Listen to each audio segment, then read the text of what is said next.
就已经亮相了，在粤港澳大湾区车展上面进行了预售，它的预售价16到23万。那么外观我不多讲了，今天主要讲的是我身边这个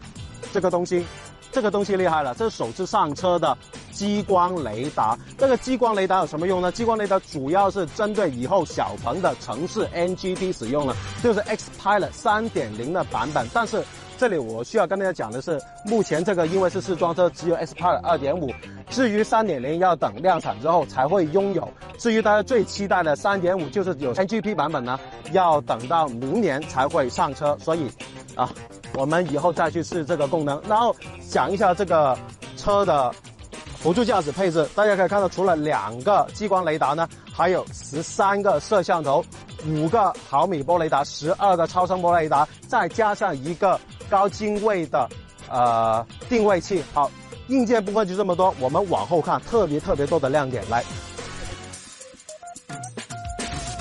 大家可以看到车身的侧面看起来还是挺长的，4803毫米的车身长度，2768的轴距，所以这个车主打的是一个空间，智能大空间，这个车是主打的。不过呢，我要先从车头这里开始讲大家看到没有？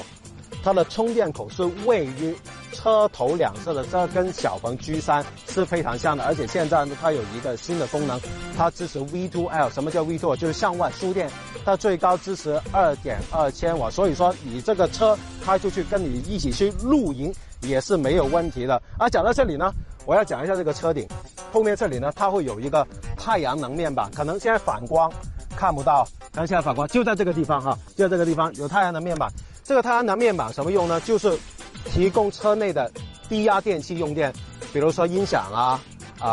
然后呢，你的车如果停在太阳底下呢，它感知到车里温度过高，它还会开启这个通风功能来看一下车尾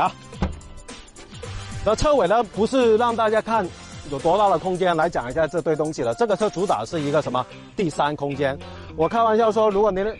被老婆赶出门，你就可以睡在车上。它提供什么被子、投影仪、睡袋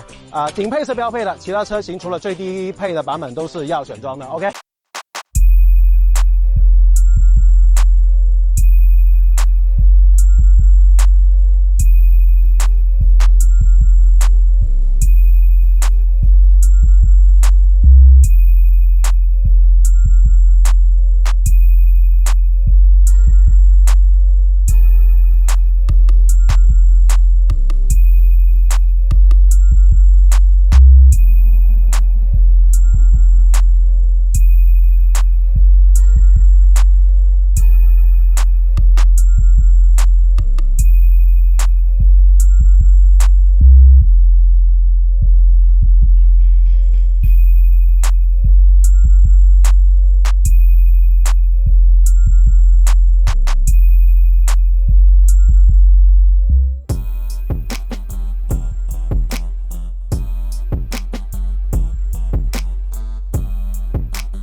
这一部分我就不多讲，因为这个车跟小鹏 G3 其实非常像的，可以看到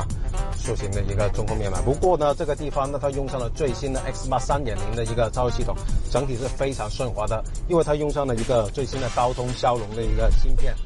OK。除此之外呢，大家看到旁边这里，因为它支持睡眠模式，你买那个睡眠套装的话，它还会有这种香薰的套装，很香的。另外呢，空调我要讲一下，因为这个车呢是小鹏首款搭载热泵空调的车型，所以这个车在冬天依然能够保持比较好的一个续航状态。讲几个我特别喜欢的地方，首先第一个呢，座椅真的是很舒服、很柔软，纳把真皮，包括前后排的头枕也是非常棒的，我觉得。然后第二个呢，就是它的整个储物空间非常的好，手机水杯包括这里空间非常大，方便然后第三个